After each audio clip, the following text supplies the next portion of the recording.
Bismillahirrahmanirrahim.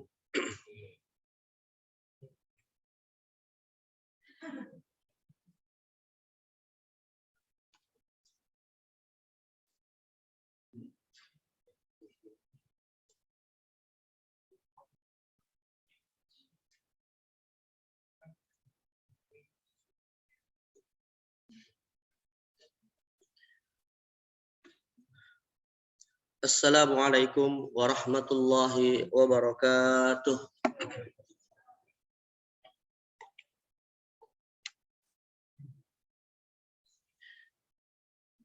Alhamdulillahi rabbil alamin. Alhamdulillahilladzi bi ni'matihi tatimmus shalihat. Wassalatu wassalamu ala man ba'athahu rahmatan lil alamin. Sayyidina wa habibina wa qurrati a'yunina wa maulana Muhammadin wa ala alihi wa sahabatihi wa man sara ala nahjihi wattaba'a sunnatahu ila yaumiddin, amma ba'd. Rabbi shrah li sadri wa yassir li amri wahlul 'uqdatam min lisani yafqahu qawli. Allahumma 'allimna ma yanfa'una wanfa'na bima 'allamtana warzuqna ilman yanfa'una ya rabbal alamin. Hadirin muhtaramin, Bapak Ibu kaum muslimin jamaah yang dimuliakan Allah Subhanahu wa taala.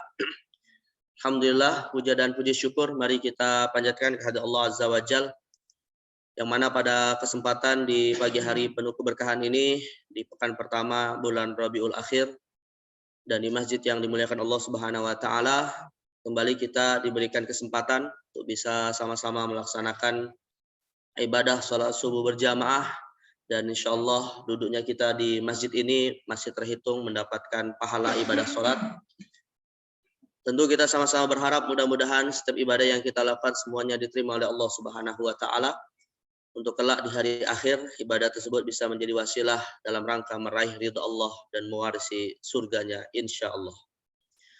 Sahabat salam juga mari kita sampaikan pada Sayyidil Mursalin Nabi Muhammad sallallahu alaihi wasallam, kepada keluarga beliau, pada para sahabat ridwanullah alaihim, dan tentu kepada kita umatnya yang istiqamah hingga akhir hayat menjalani setiap ajaran Nabi Muhammad sallallahu alaihi wasallam. Jamaah sekalian yang dimuliakan Allah Subhanahu wa taala, insyaallah pada kesempatan di pagi hari ini kita akan melanjutkan kajian mempelajari wasiat Nabi Muhammad sallallahu alaihi wasallam, yaitu terkait dengan ilmu waris sebagaimana disebutkan dalam hadis ta'allamul fara'idha wa 'allimuha, belajarlah ilmu waris dan ajarkanlah. Di mana secara spesifik alhamdulillah hari ini kita sudah memasuki sesi yang ketujuh dari pembahasan fikih waris, dan secara spesifik kita hari ini akan membahas terkait dengan teknik ya atau cara bagaimana harta waris ini kemudian dibagi sesuai dengan hukum Allah Subhanahu wa taala. Dan masalah ini jamaah sekalian merupakan salah satu persoalan yang cukup membedakan kalau kita melihat dalam konteks keindonesiaan antara apa yang ada dalam hukum Islam atau kompilasi hukum Islam yang berlaku di negeri kita dengan apa yang ada di KUHP Perdata. Ya, karena kalau dalam KUHP Perdata ditetapkan bahwa calon pewaris itu boleh menentukan siapa saja ahli warisnya sebelum meninggal. Dan tentunya selain boleh menentukan juga boleh menetapkan berapa nilainya. Ya. Tetapi kalau dalam hukum Islam jelas yang namanya ahli waris itu yang menentukan bukan pewaris, tapi yang menentukan adalah sang pemilik harta sesungguhnya, yaitu Allah Subhanahu wa taala. Dan karena itulah nilai-nilainya pun ya ditetapkan oleh siapa? Allah Subhanahu wa taala. Ya, jadi calon pewaris itu atau orang yang hartanya nanti akan diwariskan, ya sudah serahkan saja urusan masalah pembagian warisan ini kepada Allah Subhanahu wa taala. Atau paling tidak kalau misalnya sebelum meninggal, hal yang wajib dia lakukan adalah mengajarkan anaknya atau mengajarkan ahli warisnya agar kelak membagi harta yang ditinggalkan sesuai dengan keinginan Allah Subhanahu wa taala. Kecuali dalam konteks wasiat dan hibah.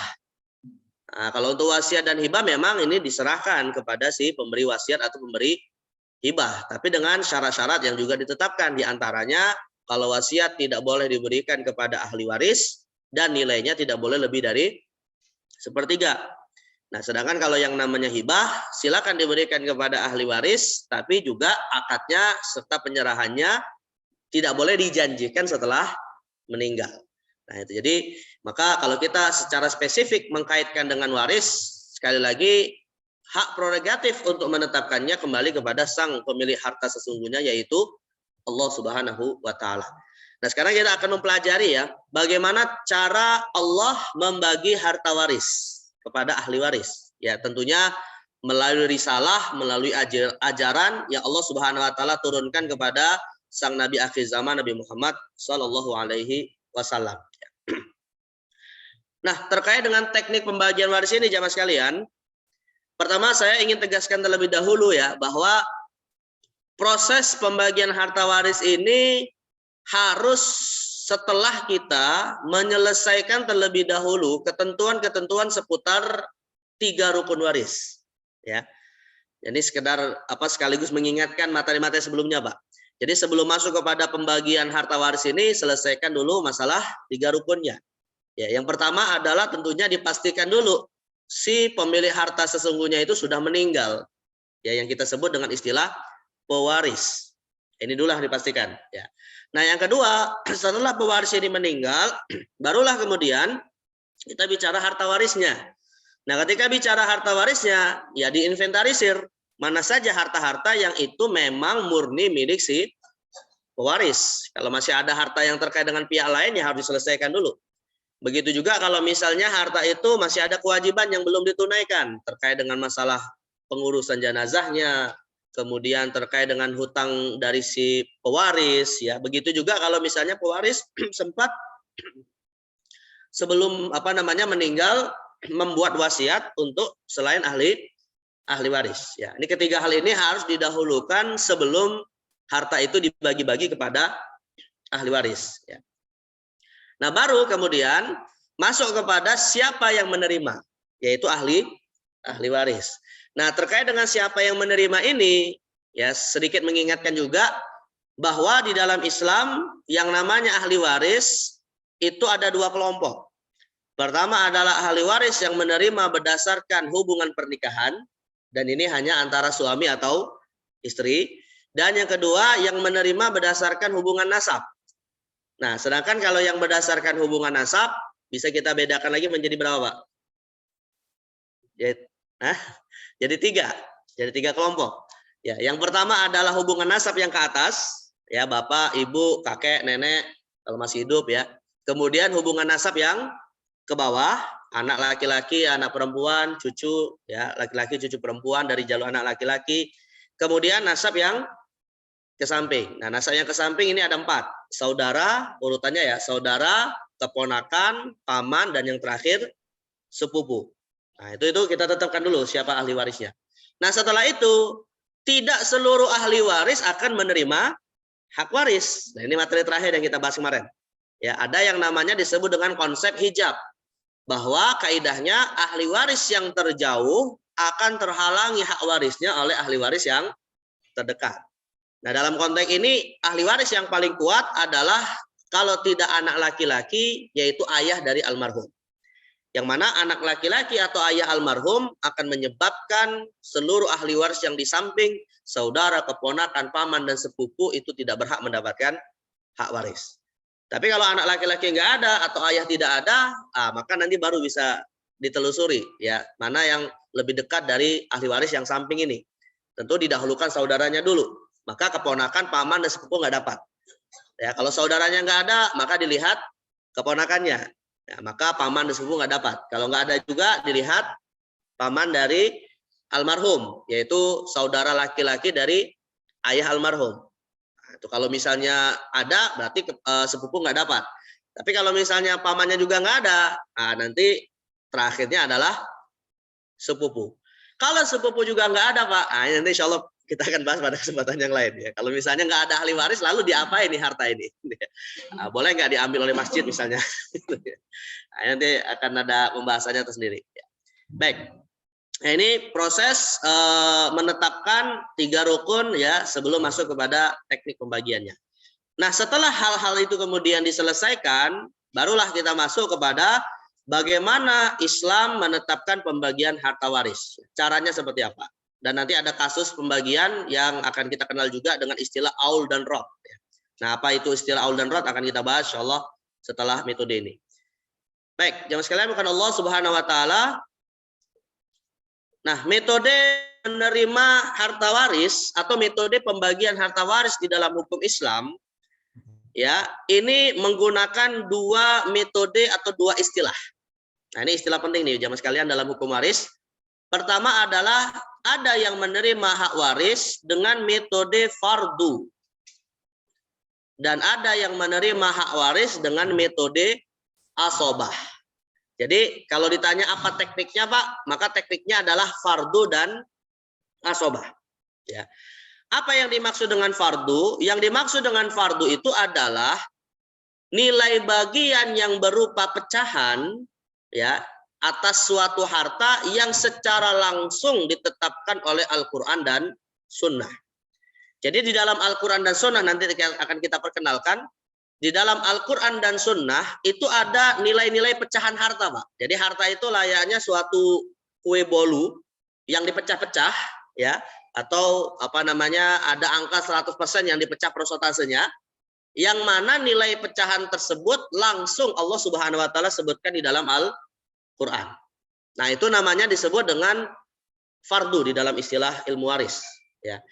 Nah, sedangkan kalau asobah adalah bagian sisa, atau biasa diterjemahkan asobah itu dengan sisa, walaupun ini terjemahan yang secara bahasa kurang tepat sebenarnya.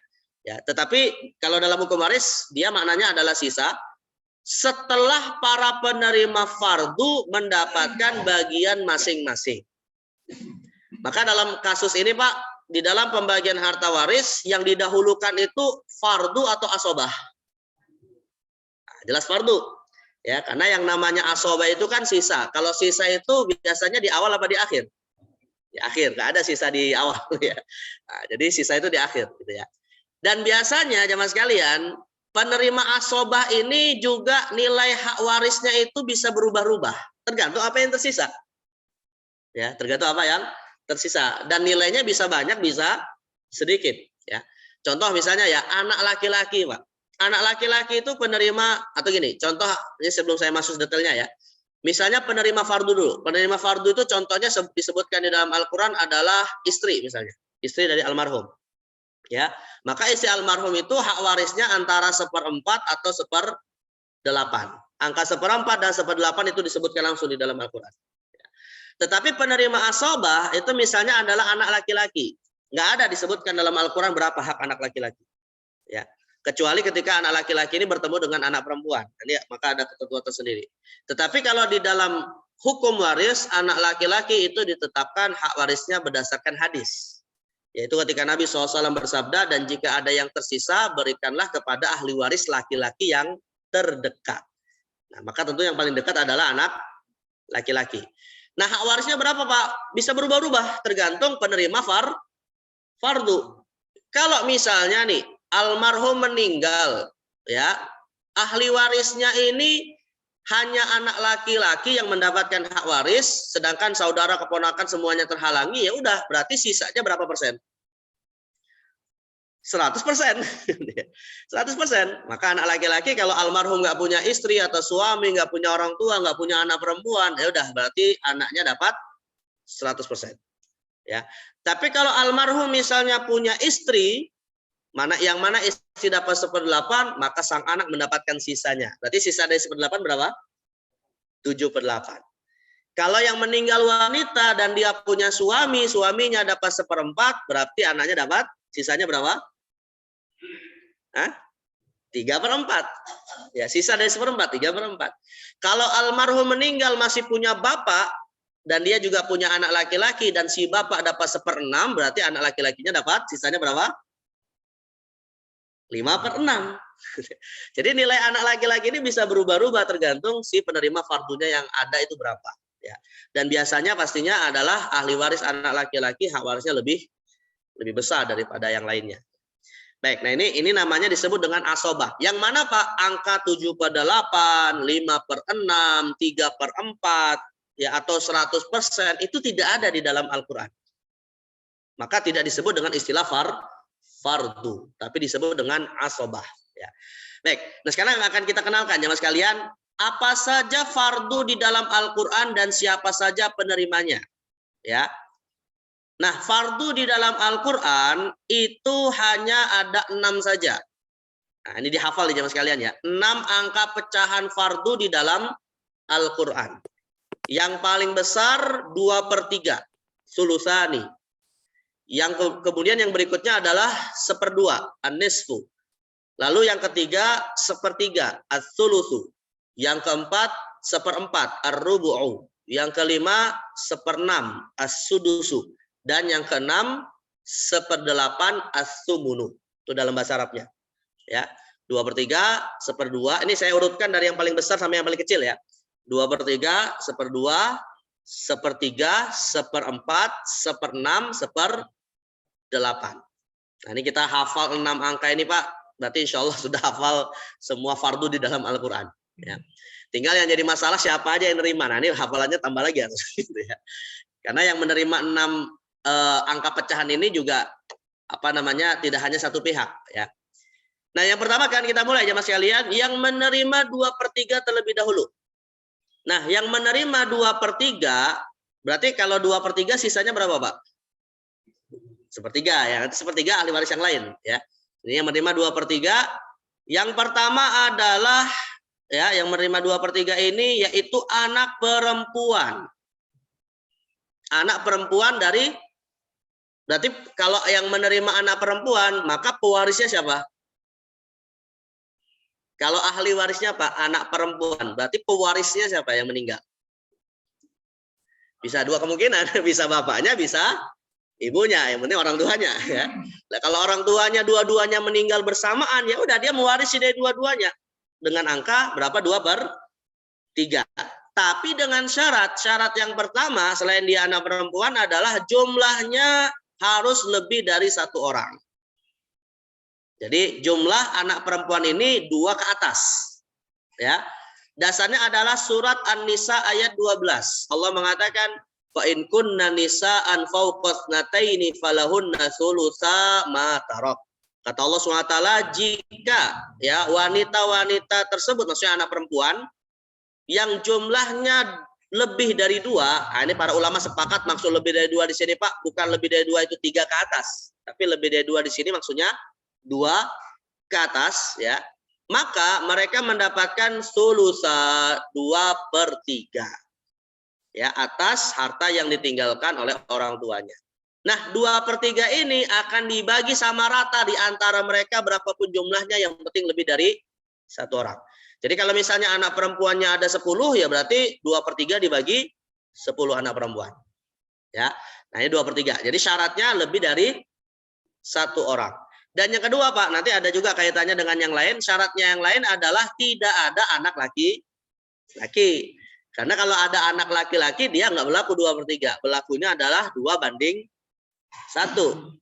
Ya, nanti kaitannya dengan asobah. Ya, maka ini syaratnya tidak ada anak laki-laki.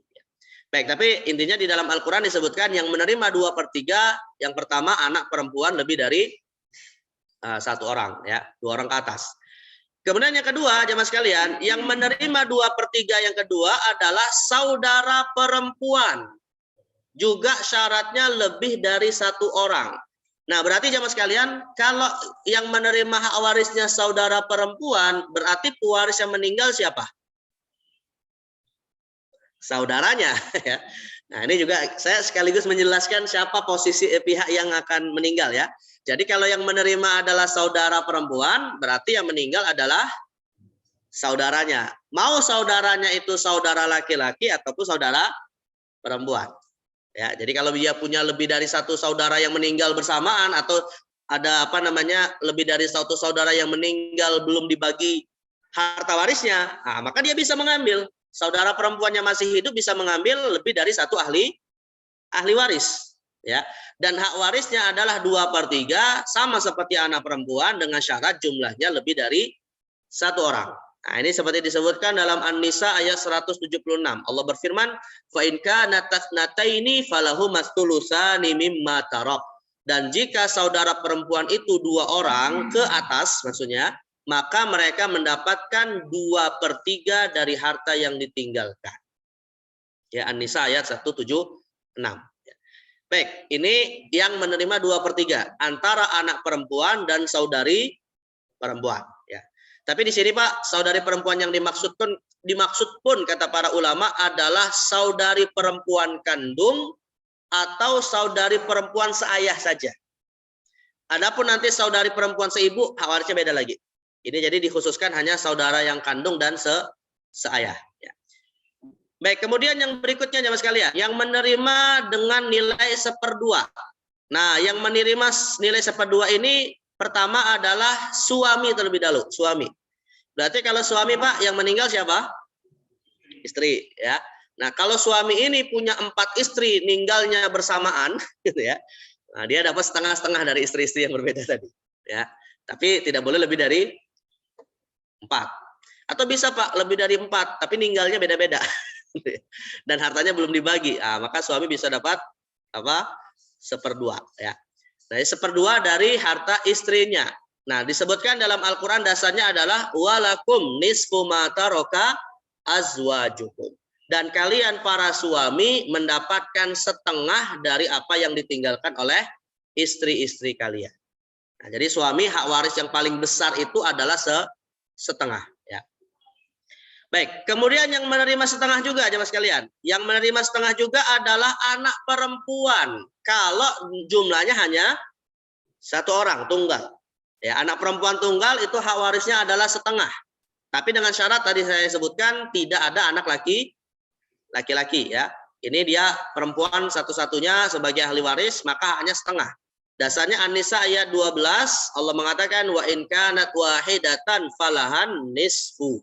Dan jika anak perempuan itu cuma 1 orang, maka dia hak warisnya adalah an-nisfu, setengah. Ya. Nah, ini ahli waris setengah yang menerima setengah kedua. Nah, yang ketiga yang menerima setengah juga di dalam Al-Qur'an adalah saudara perempuan. Sama seperti anak perempuan kalau dia tunggal juga. Ya, nggak ada saudara laki-laki, tidak ada anak laki-laki dari almarhum dan seterusnya. Ya, maka dia hak warisnya adalah setengah juga. Seperti disebutkan dalam An-Nisa 176, ini mru'un halaka laisa lahu waladun. Nah, jika seseorang meninggal dia tidak punya anak, maka walahu ukhtun falahan nisfu ma tarak. Tapi dia punya saudara perempuan, maka dia mendapatkan setengah. Nah, tapi syaratnya almarhum tidak punya anak, ya. Nah, ini maka saudari perempuannya yang sekandung dan seayah itu, sekandung atau seayah itu mendapatkan setengah. Tapi dengan syarat jumlahnya hanya 1 orang saja. Baik. Kemudian berikutnya jemaah sekalian yang menerima dengan nilai 1/3. Nah, kalau yang menerima 1/3 ini pertama adalah ibu. Berarti kalau ibu Pak yang meninggal siapa? Anaknya. Ya, bisa anak laki-laki, bisa anak perempuan. Lalu dia masih punya ibu, ya. Maka ibunya ini mendapatkan 1/3. Seperti disebutkan dalam Al-Qur'an An-Nisa 12, fa in lam yakul lahu waladu wa warithahu abawahu fali ummihi thulus. Dan jika orang yang meninggal itu tidak memiliki anak dan ia masih memiliki orang tua, maka hak waris ibunya adalah 1/3. Nah, bapaknya dapat sisanya 2/3. Kalau bapak ibunya masih hidup. Tapi dengan syarat almarhum tidak punya anak. Karena kalau almarhum nanti masih punya anak, ya, dan dia juga masih punya orang tua yang hidup, Pak, maka orang tuanya bukan 1/6, nanti bukan 1/3, tapi 1/6 nanti berkurang. Ya, hak warisnya berkurang menjadi 1/6. Ya. Jadi di sini syaratnya tidak punya anak. Ya.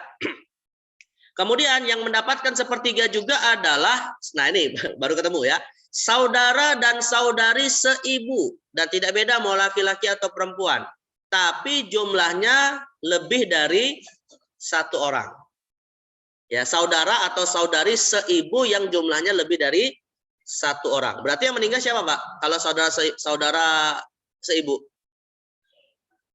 yang meninggal adalah ya saudaranya. Yang meninggal adalah saudaranya, ya. Nah, maka atau saudara seibunya yang meninggal gitu ya, bukan saudara kandung atau saudara sebapak, ya, tapi saudara seibu. Nah, maka hak waris mereka kalau jumlahnya lebih dari satu orang, mereka akan bersekutu pada hak waris sepertiga. Ya, Allah katakan dalam An-Nisa ayat 12, fa in kanu aktsara min dzalika fahum syuraka'u fits thuluts. Dan jika mereka, maksudnya saudara seibu itu lebih dari seorang, dua ke atas, maka mereka bersekutu dalam sepertiga hak waris yang ditinggalkan saudaranya. Ya. Baik, ini sepertiga. Nah, berikutnya adalah yang menerima dengan nilai seperempat. Nah, kalau yang seperempat, pertama adalah suami. Loh, kok suami lagi? Bukannya suami sudah seperdua. Ya. Nah, maksudnya adalah suami itu dapat seperempat kalau si istri memiliki anak. Tapi kalau istri tidak punya anak, balik lagi ke hak waris yang paling banyak, yaitu seperdua. Nah, ini dasarnya An-Nisa, ya, di mana Allah mengatakan dalam An-Nisa 12, fa in kana lahunna waladun falakumur rubu'u mimma tarakna. Dan jika istri itu punya anak, maka suami mendapatkan seperempat dari harta waris istrinya. Nah, bisa jadi Pak, tadi saya kasih contoh ya.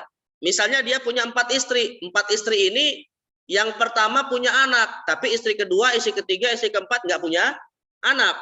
Qadarullah, karena musibah besar, 4-empatnya meninggal.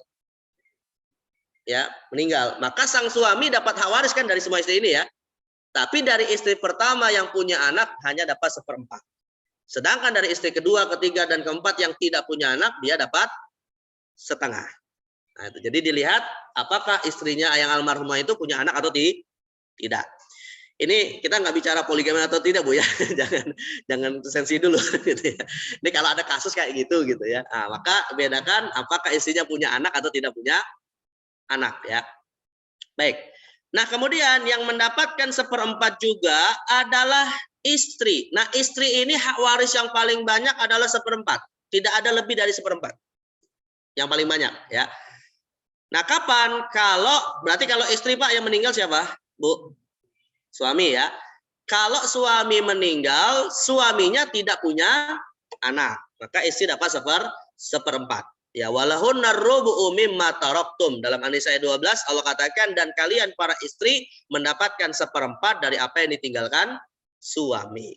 Nah, kalau suaminya ini rupanya punya 4 istri, lalu kemudian punya anak, tidak punya anak, berarti 4 istri ini dapat seperempat. Tapi seperempat ini maksudnya apakah satu-satu istrinya dapat seperempat atau seperempat dibagi 4? Nah, ini juga seperempat dibagi 4. Bukan satu-satu dapat seperempat ya. Tapi seperempat dibagi 4. Nah, inilah makanya yang pernah saya sampaikan Pak, mungkin alasan sebagian istri nggak mau dipoligami gitu ya. Karena bagi-bagi warisan antara mereka. Jadi seperempat dibagi 4 ya. Jadi bukan masing-masing seperempat. Dan istri tidak mungkin punya lebih dari satu suami ya dalam satu ikatan pernikahan. Kecuali begini Pak, seorang istri menikah dengan seorang laki-laki, meninggal suaminya, harta waris belum dibagi, nikah lagi dengan laki-laki yang lain. Meninggal lagi suami yang kedua gitu kan. Tapi belum dibagi juga, nikah lagi yang ketiga, meninggal lagi. Nah, baru kemudian dibicarakan harta warisnya, maka sang istri bisa dapat seperempat dari suami pertama, suami kedua, suami ketiga. Nah, itu bisa. Kalau belum dibagi harta warisnya. Baik. Karena gini, seorang istri yang menikah dengan suami yang baru tidak menggugurkan hak warisnya dari suami yang meninggal lebih awal. Ya, dan sebaliknya begitu juga. Baik, jadi yang menerima seperempat ini hanya 2 saja, antara suami atau istri. Suami dengan syarat almarhum punya anak, istri dengan syarat almarhum tidak punya anak. Nah, itu bedanya antara suami dan istri. Baik, kemudian 1/6 jamaah sekalian. Nah, kalau untuk 1/6 yang tadi sempat saya singgung, ini hak waris yang pertama adalah ayah dan ibu. Kalau almarhum punya anak, ya, ayah dan ibu kalau almarhum punya anak. Dasarnya An-Nisa 12 Allah katakan wali abawaihi likulli wahidin minhumas sudus. Dan kedua orang tua itu masing-masing mendapatkan 1/6. Nah, ini beda nih, Pak. Kalau istri tadi kan 1/4 dibagi 4 sama rata ya. Tapi kalau untuk orang tua ini terpisah. Ya, ibunya dapat 1/6, bapaknya dapat 1/6 secara terpisah, nggak digabung. Ya, nah ini yang membedakan. Jadi orang tua masih dapat hak waris 1/6 kalau almarhum punya punya anak. Ya, anak di sini posisinya cucu dari orang tua yang dapat seperenam ini tadi. Oke, berarti kalau ayah ibu dapat seperenam, dari siapa hak warisnya, Pak? Anaknya ya, dari anak laki-laki atau anak perempuan. Baik, kemudian yang dapat berikutnya adalah yang mendapatkan 1/8, teman sekalian. Nah, yang mendapatkan 1/8 ini hanya berlaku untuk satu ahli waris saja, yaitu istri. Yang 1/8 ini hanya istri saja kalau suaminya punya anak. Ya, kalau suaminya punya anak. Dan anaknya ini anak suami ya, meskipun dari istri yang lain. Jadi bukan terkait dengan sang istri itu sendiri. Di mana Allah katakan fa in kana lakum waladun falahunna tsumunu mimma taraktum. Dan jika kalian para suami punya anak, maka sang istri mendapatkan 1/8. Dan ini juga sama jemaah sekalian. Kalau misalnya sang istri ini ada 4 orang, ya, rupanya suaminya punya, misalnya gini Pak, suaminya punya anak dari istri pertama, tapi dia nggak punya anak dari istri kedua, ketiga, dan keempat misalnya ya. Berarti 4 istri ini hak warisnya sama atau tidak? 4 istri ini tadi Pak, yang salah satunya punya anak itu sama atau tidak hak warisnya? Jawabannya sama. Sama. Samanya apa? Yaitu 1/8 dibagi 4. Meskipun anaknya itu tadi berasal dari istri yang pertama saja. Artinya karena anak yang tadi dari istri pertama adalah anak kandung suaminya, maka 4-4-nya berserikat mendapatkan 1/8. Atau malah begini Pak, sang suami ini punya istri sebelumnya, misalnya seperti Rasulullah nih Pak ya. Rasulullah SAW itu punya istri Khadijah misalnya. Ya, dari Khadijah beliau punya anak. Ya, ada namanya siapa? Ibrahim, bukan Ibrahim, ada Thayyib, ada Thahir ya. Ada anak wanita Zainab, Ibu Ummi Kulsum dan seterusnya. Dan setelah Khadijah beliau kemudian menikah dengan lebih dari 1 istri. Ya, tetapi ketika Nabi misalnya contoh ketika Nabi meninggal dan beliau punya anak dari istri pertama yang sudah meninggal sebelumnya, maka itu pun berakibat istri-istri yang masih hidup itu mendapatkan hak waris 1/8. Meskipun ini dari anak dari istri yang sudah meninggal sebelumnya. Begitu juga dengan anak yang dari istri yang masih hidup. Tapi ini saya kasih contoh begini saja Pak, sebab Rasulullah SAW itu tidak mewarisi harta. Ya, dalam hadis disebutkan bahwa harta yang ditinggalkan oleh para nabi itu menjadi sedekah bagi umat Islam. Tidak diwariskan kepada keturunannya. Ya, ini bukan berarti saya mengatakan nabi punya warisan harta gitu ya. Ini sebagai satu contoh saja seperti itu. Nah, jadi istri dapat 1/8 ya walaupun almarhum punya anak dari istri yang sebelumnya atau istri yang mendapatkan hak waris ini. Baik. Dan ini hanya hak waris untuk istri saja. Nah, di samping itu jamaah sekalian, kaidah mudahnya juga Pak untuk kita memahami perbedaan ya. Ketika nanti ada bicara kok bisa berubah dari 1/2 menjadi 1/4, ini juga jamaah sekalian dikaitkan dengan angka-angka yang berpasangan Pak. Ya, 1/2 itu setengahnya berapa? 1/4 ya. Berarti suami itu kalau nggak punya anak, almarhumah istrinya dapat 1/2, kalau punya anak dapat setengahnya 1/4. Pasangan 1/3 berapa? 1/6 ya. Ibu almarhum itu dapat 1/3 kalau almarhum nggak punya anak, tapi kalau punya anak dapat setengahnya berarti 1/6. Jadi artinya kalau berkurang setengahnya maka pasangannya kalau 1/2 dengan 1/4, kalau 1/3 dengan 1/6. Nah, seperti itu ya. Tapi kalau 1/4 pasangannya dengan 1/8. Nah, itu jadi kalau ada perubahan syarat maka akan berubah sesuai dengan angka-angka yang tadi kita sebutkan. Nanti insya Allah jamaah sekalian ke-6 angka ini akan kita coba terapkan dalam kasus-kasus warisnya ya. Ini kita baru mengenal dulu angka-angka pecahan yang disebutkan di dalam Al-Quran. Nanti akan kita terapkan dalam kasus waris yang nanti digabungkan dengan asobah. Nah, sedangkan kalau yang menerima asobah jamaah sekalian seperti yang tadi saya katakan di awal, biasanya penerima asobah ini adalah kalau ada ahli waris laki-laki. Ya, makanya tadi sebagian besar dari ahli waris fardu adalah pihak perempuan. Didahulukan dulu. Nah, tapi kalau asobah adalah pihak laki-laki. Yaitu yang paling kuat adalah anak laki-laki. Dan kalau kemudian bisa jadi ayah, lalu saudara, keponakan, paman, dan sepupu. Seperti disebutkan dalam hadis Nabi, Fali aula rojulin zakar. Kalau masih ada tersisa, berikan kepada ahli waris laki-laki yang paling dekat hubungannya kepada almarhum. Tetapi Pak, dalam konsep hukum waris, Ibu sekalian, dalam konsep hukum waris, penerima sisa atau asobah ini ada 3 konsep. Pertama adalah ada yang menerima sisanya itu secara mandiri. Dalam bahasa Arab disebut asobah bin nafsi. Misalnya seperti anak laki-laki yang tidak ada anak perempuan. Tadi kan saya katakan Pak, kalau almarhum meninggal dia punya anak laki-laki, ya maka anak laki-laki dapat 100%. Itu namanya disebut dengan asobah bin nafsi. Secara mandiri dia dapat. Ya. Atau misalnya kalau almarhum meninggal nggak punya ahli waris kecuali hanya satu sepupunya saja, maka sepupunya itulah dapat 100%. Ya. Karena dia asobah bin nafsi. Dan yang kedua, ada yang menerima sisa dengan ketentuan 2:1. Namanya disebut dengan asobah bil ghair, ya. Nah, untuk yang menerima 2:1 asobah bil ghair ini tadi, ya, maka ini adalah ahli waris yang dia antara laki-laki dengan perempuan itu sederajat. Misalnya antara anak laki-laki dengan anak perempuan, ayah dan ibu, saudara seayah, saudara kandung laki-laki, saudara kandung perempuan, dan seterusnya. Ya, itu yang seimbang begini baru berlaku ketentuan 2:1. Artinya apa? Yang awalnya anak perempuan itu dapat 2/3 atau 1/2 nggak berlaku ketika almarhum punya anak laki-laki. Karena yang berlaku akhirnya adalah 2:1. Dan 2:1 ini jamaah sekalian, dia akan dipengaruhi juga oleh jumlah anaknya. Misalnya nih Pak, contohnya saya begini. Almarhum meninggal, dia punya anak misalnya ada 11. 10-nya laki-laki, 1-nya perempuan misalnya. Nah, berarti hartanya dibagi berapa? 2:1-nya bagaimana, Pak? Dibagi 21. Dibagi 21. Ya, kenapa dibagi 21? Karena 10 anak laki-laki dikali 2, 1 anak perempuan dikali 1.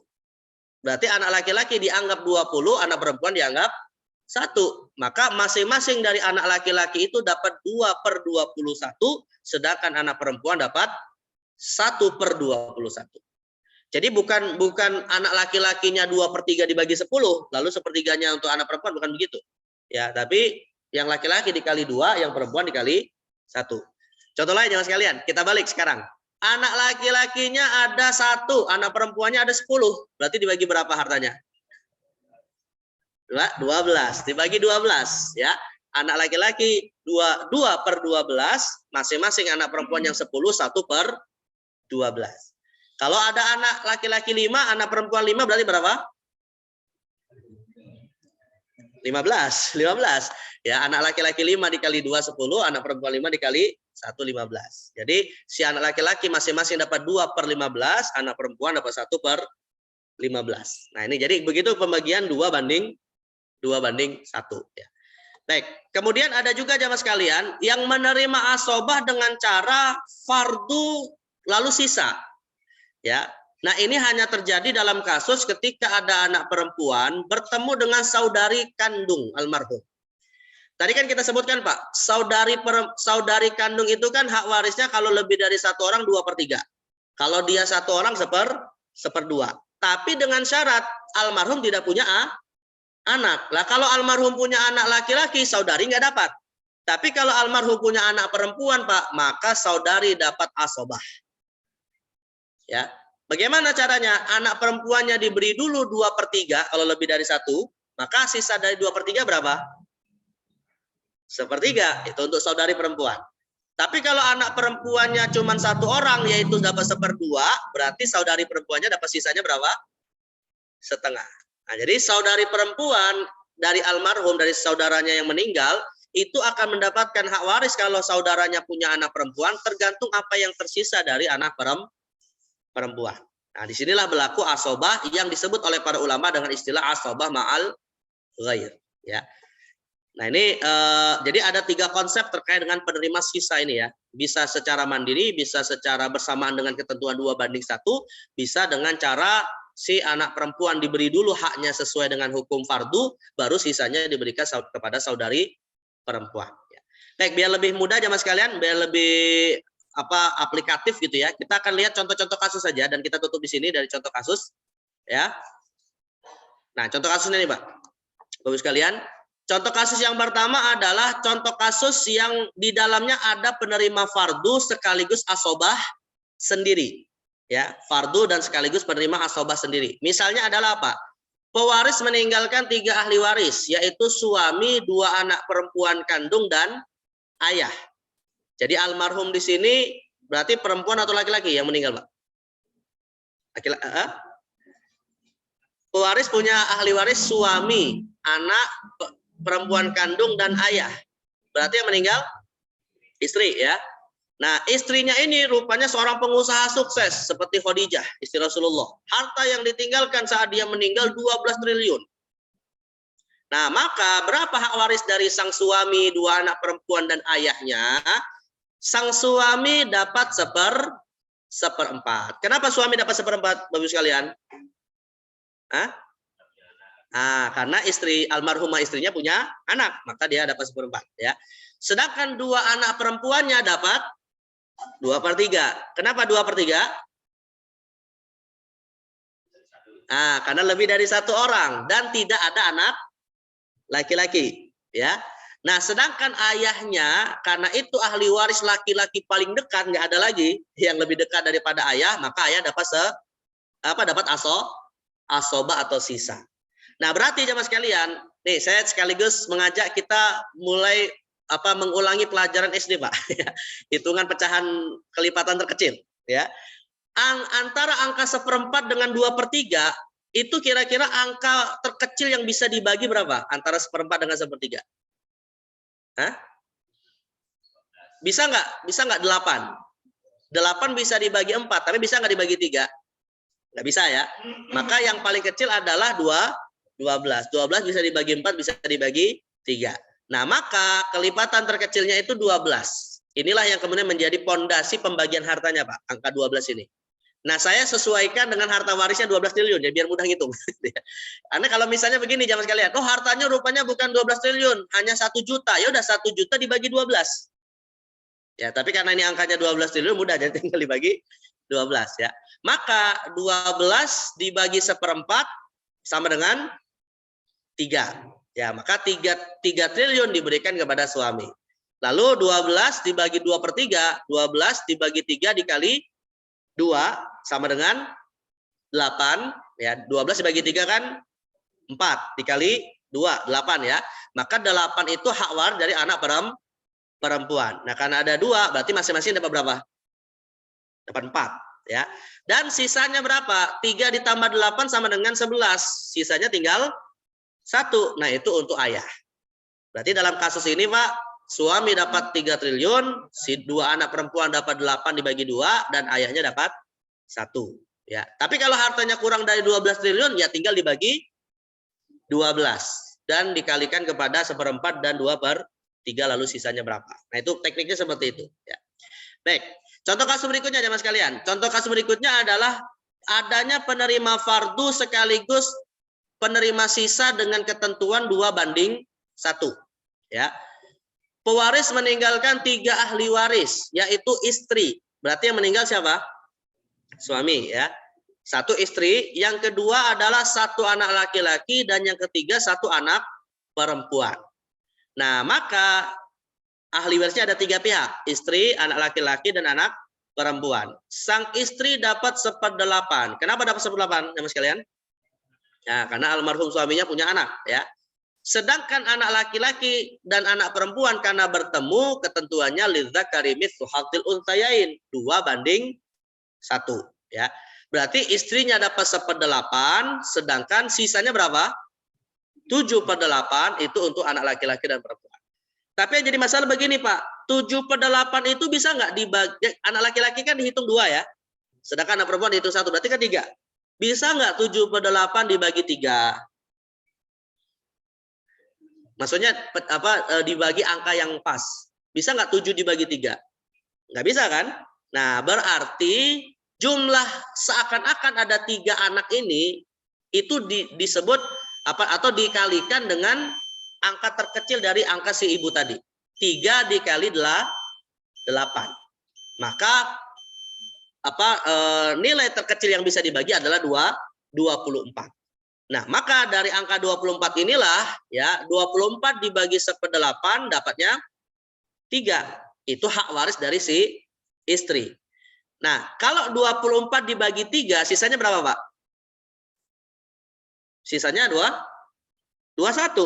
24 dibagi 3 kan sisanya 21. Angka 21 bisa nggak dibagi 3? Bisa, 7 ya. Berarti anak laki-laki dapat 7 dikali 2 sama dengan 14. Anak perempuan dapat 7 dikali 1 sama dengan 7. Nah, itu berarti harta warisnya yang 24 triliun, si istri dapat 3, anak laki-laki dapat 14, anak perempuan dapat 7. Sampai sini masih si nyambung ya Mas kalian? Nah, sedikit kita percepat ya karena ada waktu syuruk ya. Berikutnya adalah contoh kasus fardu dan asobah ya, tapi dia kasusnya fardu dan sisa. Ya, bukan 2/1. Nah, misalnya adalah pewaris meninggalkan 3 ahli waris yaitu istri, 1 anak perempuan dan 1 saudara perempuan. Istri, 1 anak perempuan dan 1 saudara perempuan. Harta yang ditinggalkan 8 triliun. Maka 1 istri dapat 1/8 karena almarhum punya anak, yaitu anak perempuan tadi ya. Lalu 1 anak perempuan karena sendirian dapat 1/2. Nah, si saudara perempuan dari almarhum ini Pak dapatnya sisa. Padahal kan sebelumnya dia dapat 1/2 atau 2/3 kan. Tapi karena ada anak perempuan maka dia dapat sisa. 1/8 dengan 1/2 berapa angka terkecilnya yang bisa dibagi? Ya 8 ya. 8 bisa dibagi 8, 8 bisa dibagi 2. Nah, maka istrinya itu yang dapat 1/8 dia dapat bagian 1 saja. Ya, maka kalau harta warisnya 8 triliun, istrinya dapat 1 triliun. Tapi kalau anak perempuan, Pak, karena dia dapat 1/2, berarti 8 dari 1/2 adalah 4. 1 ditambah 4 berapa? 5. Sisanya 3. Mungkin ada yang bertanya jamaah sekalian. Nih khususnya ibu-ibu nih harus hati-hati juga ya. Kok saudara perempuan lebih banyak hak warisnya dari istri? Coba kira-kira kalau di masyarakat kita, Pak, ketika ada istri menguasai harta suaminya dan suaminya punya saudari perempuan, mau nggak memberi 3 triliun ini, Pak? Biasanya nggak mau gitu kan. Padahal itu hak dari saudaranya. Nah, kenapa di dalam Islam kok saudara lebih besar hak warisnya daripada istri? Ya, padahal istrilah yang kemudian sehari-hari bersama dengan suaminya. Jawabannya jamaah sekalian, karena saudara itu punya hubungan nasab. Dan dalam hukum Islam, nasab tetap lebih kuat daripada pernikahan. Sebab ada istilah mantan istri, tapi tidak ada istilah mantan saudara. Nah, itu poinnya, Pak. Jadi saudara bisa dapat lebih banyak. Kecuali kalau almarhum punya anak laki-laki, maka istri dapat hak waris, anaknya saudaranya tidak dapat hak waris. Ya. Nah, ini karena adanya anak perempuan saja. Dan yang terakhir adalah ketika kita berubah ya. Contoh lain adalah ketika si anak perempuannya ini rupanya lebih dari 1 orang, Pak. Bukan 1 orang, ada 2 ke atas ya. Maka si saudara tetap dapat sisanya, tapi akan berubah hak warisnya. Jadi istri tetap dapat 1/8, sedangkan anak perempuan yang lebih dari 1 orang dapat 2/3. Nah, saudara perempuan tetap dapat sisa, tapi berbeda nanti pecahannya. Kenapa? Karena 1/8 dengan 2/3, angka terkecil yang bisa dibagi berapa? 24. Ya, yang bisa dibagi 8 dan 3. Maka 24 dibagi 8 sama dengan 3, itu adalah hak dari istri. Sedangkan hak untuk 2 anak perempuan, 24 dibagi 3 berapa? 8. Ya, 24 dibagi 3 sama dengan 8 dikali 2. 8 dikali 2 sama dengan 16. 16 nanti dibagi sama rata kepada anak-anak perempuan yang ada. Nah, 16 ditambah 3 sama dengan 19. Sisanya adalah 5. Nah, 5/24 itu untuk hak saudara. Untuk hak saudari perempuan almarhum. Ya.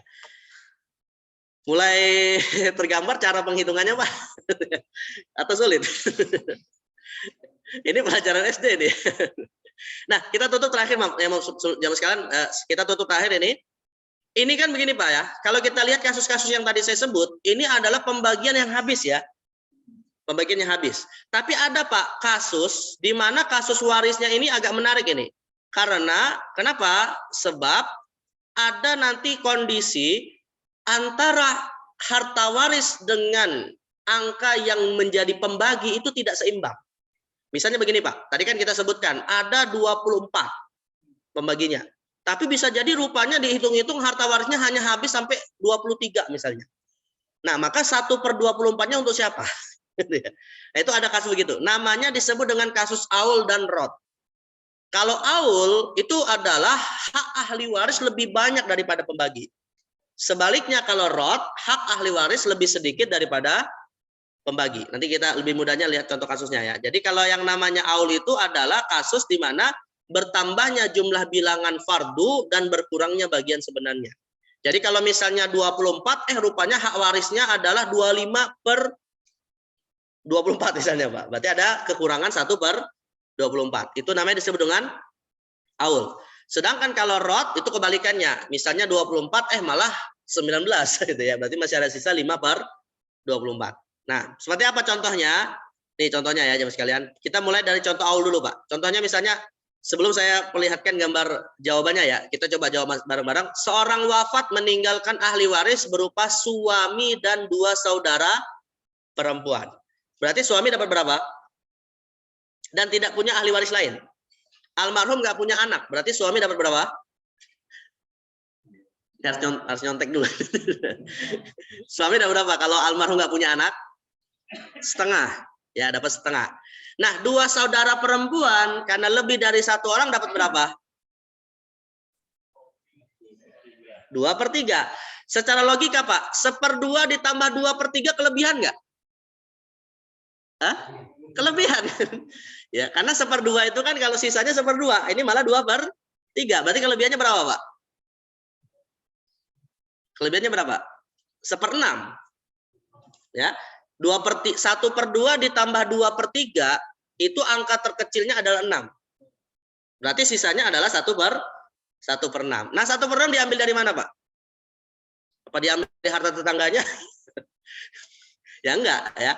Nah, jadi cara pembagian warisnya begini nantinya. Kalau misalnya hartanya itu kok lebih sedikit daripada hak waris ahli waris ya. Jadi suami dapat 1/2, saudari perempuan dapat 2/3, pembaginya adalah 6. Ya, lalu kemudian hasilnya suami dapat 3/6, saudara perempuan dapat 4/6. Totalnya 7/6. Masih tersisa kelebihan 1/6. Nah, kelebihan 1/6 ini, Pak, berarti kan 3 ditambah 4, 7 ya. Ada sisa, ada kelebihan 1/6. Maka kesimpulannya adalah angka 6-nya dihapus diganti 7. Dan totalnya menjadi 7/7. Berarti harta waris yang ada itu bukan dibagi 6, tapi dibagi 7. Maka sang suami dapat 1/7, saudara perempuan, bukan 1/7, dapat 3/7, saudara perempuan dapat 4/7. Angka 6-nya tidak dianggap. Jadi disamakan dengan apa? Hak warisnya. Ya, ini kasusnya namanya disebut dengan aul. Ya. Nah sekarang kebalikannya Pak, kita tutup di sini. Kebalikannya adalah rupanya harta waris lebih banyak daripada hak waris ya. Nah ini namanya disebut dengan rod. Contohnya adalah seorang wafat meninggalkan ahli waris 1 istri dan 1 anak perempuan. Istri berarti dapat berapa Pak? Kalau almarhum punya anak? 1/8. Nah 1 anak perempuan dapat berapa? 1 anak perempuan. Ada yang bilang 1/3. Setengah. 1/8 ditambah setengah Pak, masih ada sisa nggak? Pasti masih banyak sisanya gitu ya. Nah itu sisanya untuk siapa? Ya jawabannya sisanya dikembalikan lagi kepada 2 ahli waris ini, tapi dengan pembagian yang berubah ya. Pembagian yang berubah. Nah berubahnya bagaimana? Nah jadi awalnya adalah 1/8 dengan 1/2. 8 dan 2 itu kan berarti pembagi angka terkecil yang bisa dibagi adalah 8 ya. Berarti istri dapat tetap 1/8, anak perempuan dapat 4/8. 1/8 ditambah 4/8 sama dengan 5/8. Masih ada sisa nggak Pak? Masih ada sisa 3/8. Nah 3/8 ini untuk siapa? Nah 3/8 ini diberikan lagi kepada istri dan sang anak. Dengan cara bagaimana? Angka 8-nya tidak dianggap, maka disesuaikan dengan hak warisnya, yaitu 1 ditambah 4 adalah 5, berarti pembaginya menjadi 5. Jadi kalau harta yang ditinggalkan misalnya 100 juta, berarti bukan dibagi 8, tapi dibagi dibagi 5 dan dikali untuk si istri dapat 1/5, untuk si anak perempuan dapat 4/5. Nah, kasus ini namanya disebut dengan rot, ya.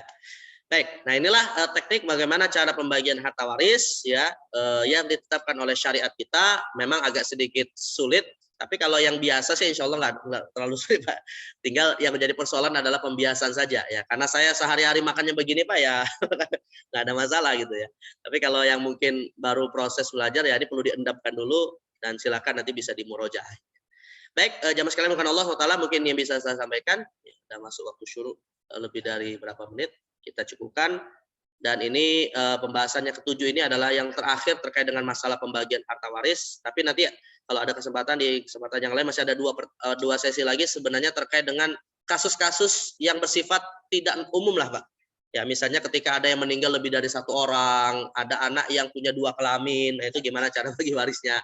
Atau misalnya ada orang yang meninggal, dia punya anak tapi masih dalam wujud janin, nah itu bagaimana hukum warisnya? Ini insya Allah akan kita bahas pada kesempatan yang akan datang. Sampai sini ada yang mau bertanya dulu jamaah sekalian? Ya, silakan, Pak.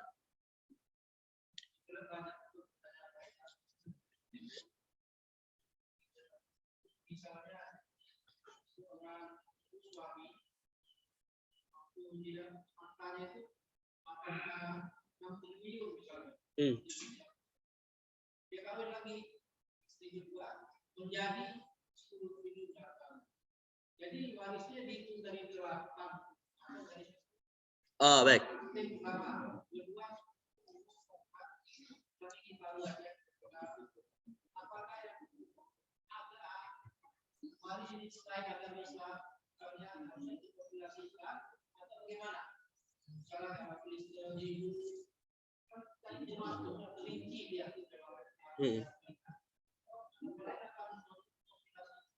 Iya. Baik. Pertama begini, Pak. Kalau saya mungkin dari yang kedua dulu, Pak, ya. Saya dari yang kedua dulu. Kalau dalam konteks di luar Islam, pertama kita harus sebenarnya gini, Pak, walaupun agak rumit, tapi kita harus merasa bangga. Rupanya Islam itu mengatur cukup rinci hukum masalah waris. Ini menunjukkan bahwa Allah SWT itu mengatur seluruh urusan. Dan ini kebanggaan bagi kita seorang Muslim, Pak. Karena kalau kita bandingkan dengan agama yang lain, mungkin nggak serinci Islam dalam masalah waris ini, ya.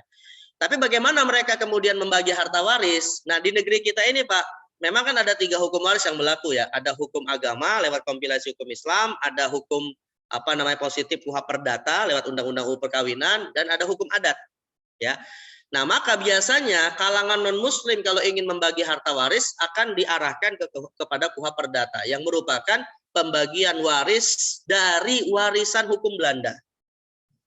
Dari warisan hukum Belanda. Nah, sedangkan muslim pada dasarnya agamanya melarang menggunakan hukum ini karena tidak sesuai dengan hukum Islam. Nah, di antara satu contoh kasusnya, Pak, di dalam KUHP Perdata, kalau almarhum masih punya istri dan anak, lalu punya orang tua tidak dianggap sebagai ahli waris. Hanya yang diberikan hak warisnya adalah istri dan anaknya saja.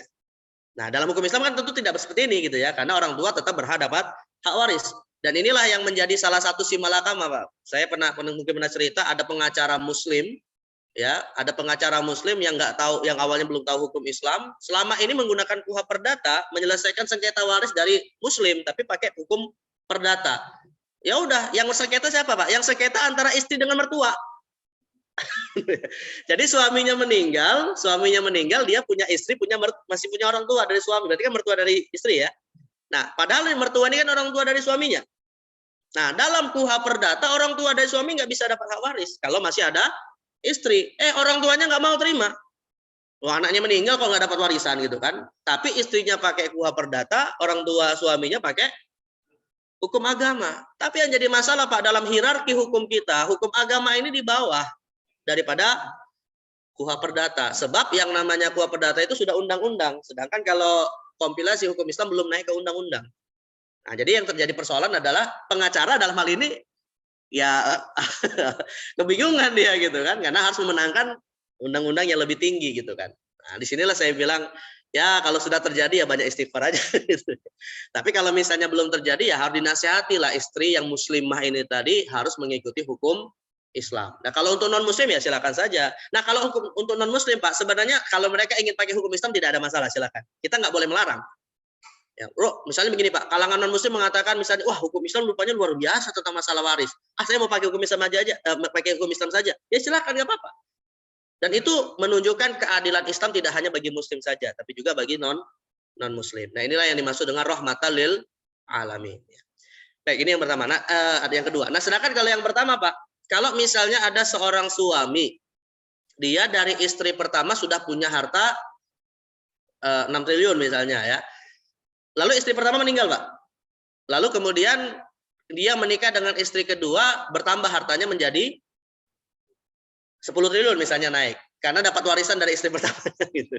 Kan naik hartanya gitu. Nah, ini pertanyaannya adalah istri yang kedua, Pak ya. Nah, nanti ketika suaminya meninggal, istri yang kedua itu dapat 1/4 atau 1/8 dari harta yang pertama atau ditambah dengan harta yang pokoknya dimiliki setelah meninggal itu sang suami. Nah, kalau dalam hukum Islam Pak, ya inilah yang jadi persoalan juga dengan konteks hukum positif hari ini. Kalau dalam hukum Islam tidak membedakan antara harta itu dari istri pertama atau dari harta itu dari pernikahan pertama atau pernikahan kedua. Intinya Pak, suami meninggal, istri yang masih hidup dan masih terikat hubungan pernikahan, meskipun baru 1 hari dapat hak waris 1/8 atau 1/4. Jadi kalau misalnya ada seorang duda kaya Pak, baru nikah sehari dengan seorang wanita, meninggal. Yang nikah dalam 1 hari ini tetap dapat 1/8 atau 1/4. Ya, dan tidak berpengaruh mau ini hartanya dimiliki sebelum menikah atau setelah menikah.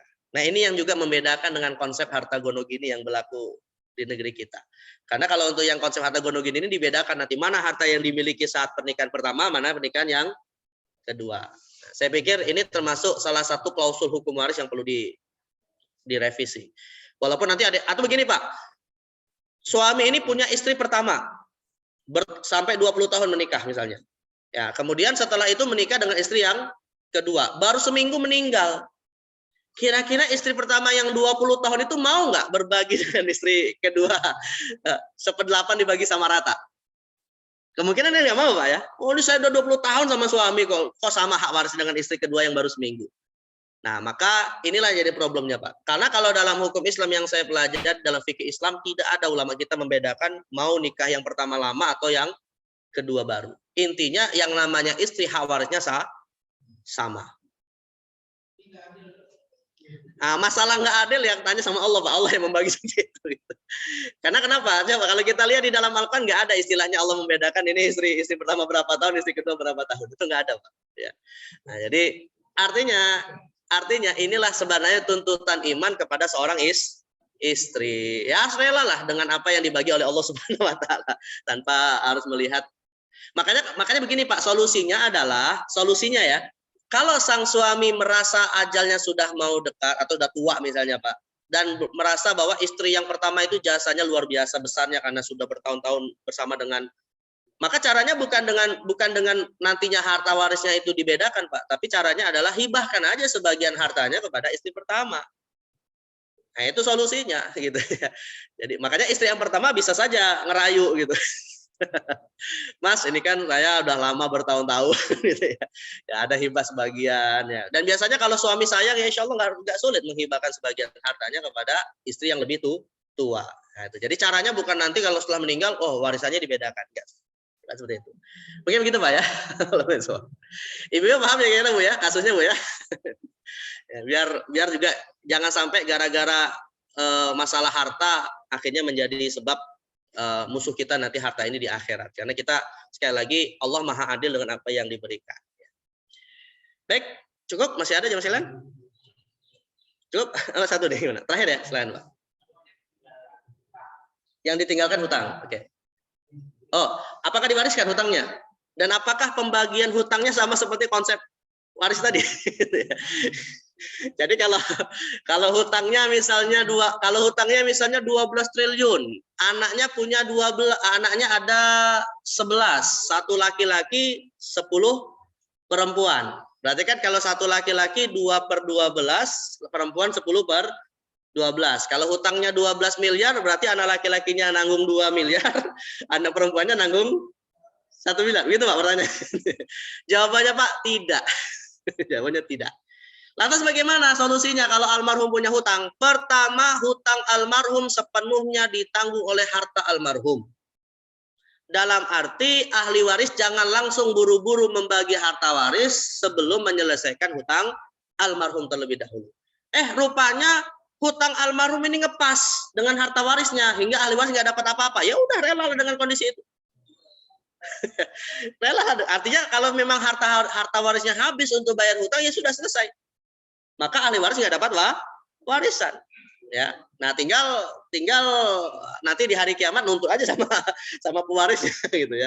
Itu satu, Pak. Nah, tapi bagaimana kalau hutangnya kok lebih banyak daripada harta warisnya? Harta waris yang ditinggalkan 1 triliun, hutangnya 2 triliun. Nah, maka berarti kan ada satu triliun, Pak ya. Nah, 1 triliun ini apakah ditanggung oleh ahli waris dengan ketentuan hukum waris? Jawabannya juga tidak. Ya, karena harta waris, hukum waris hanya membagi harta waris, bukan membagi hutang. Itu kesimpulannya. Nah, lantas bagaimana hutang 1 triliun ini, Pak? Pertama, kalau ada di antara ahli waris bersepakat ingin saling kongsi membayarkan hutang almarhum walaupun sama rata atau salah satunya lebih banyak daripada yang lain, silakan. Dan itu pahalanya besar sekali, bagian dari birrul walidain. Ya, itu satu, Pak. Tapi kalau misalnya enggak, pokoknya saya aja yang mau menanggung hutang bapak saya, kalian nggak usah nanggung, yang saudara yang lain misalnya, itu juga nggak ada masalah. Intinya nggak ada hukum waris di dalam pembagian hutang. Tapi bagaimana, Pak? Oh, seluruh ahli warisnya nggak mau bayarin hutang. Dia nggak mau bayar hutang.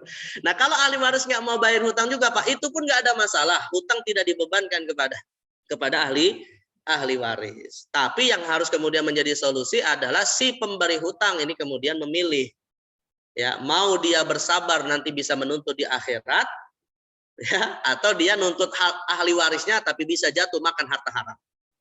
Padahal ahli waris tidak wajib bertanggung jawab. Dan ada satu solusi, Pak, yang saya pernah sampaikan di awal, sebenarnya lembaga zakatlah yang punya kewajiban menyelesaikan ini. Karena di lembaga zakat itu kan kewajibannya adalah mendistribusikan zakat. Kewajibannya kan? Dan salah satu penerima zakat siapa, Pak? Gharim. Yaitu orang yang punya hutang. Dan bahkan saya katakan jemaah sekalian, hutang orang yang sudah meninggal lebih berhak untuk diselesaikan daripada hutang orang yang masih hidup. Karena orang yang masih hidup masih bisa bekerja mencari pembayaran hutang. Orang yang meninggal siapa yang mau bayarkan hutang dia kalau keluarganya nggak ada yang membayarin? Maka lewat jalurnya adalah lewat lembaga zakat. Tapi kalau hutangnya misalnya terlalu banyak, ya tinggal nanti bagaimana win-win solutionnya lah. Ada negosiasi dengan pemilik hutang dan seterusnya. Nah, seperti caranya. Jadi sekali lagi kesimpulannya, Pak, hukum waris tidak berlaku di dalam persoalan masalah hutang. Tapi harta waris bisa dikurangi kalau almarhum punya hutang. Nah, seperti itu konsep hutang dan harta waris. Ya. Jelas, Pak ya? Kira-kira ya. Baik, mungkin cukup jemaah sekalian ya, mudah-mudahan yang kita bahas hari ini manfaat dan mudah-mudahan wawasan ini bertambah untuk kita semua walaupun mungkin tidak 100% tapi bisa nanti diulangi untuk lebih memahami, dan kita berharap ya tujuannya sekali lagi adalah agar harta ini tidak menjadi fitnah dan menjadi musuh bagi kita nanti di hari akhir, tapi malah menjadi pembela bagi kita dan apa yang terbaik untuk kita tinggalkan bagi keluarga kita nanti insyaallah. Kita tutup dengan doa kafaratul majlis. Subhanakallahumma bihamdika asyhadu an la ilaha illa anta astaghfiruka wa atubu ilaik. Wassallallahu ala sayyidina Muhammadin nabiyil ummi wa ala alihi washabbihi wa baraka wasallam. Wassalamualaikum warahmatullahi wabarakatuh.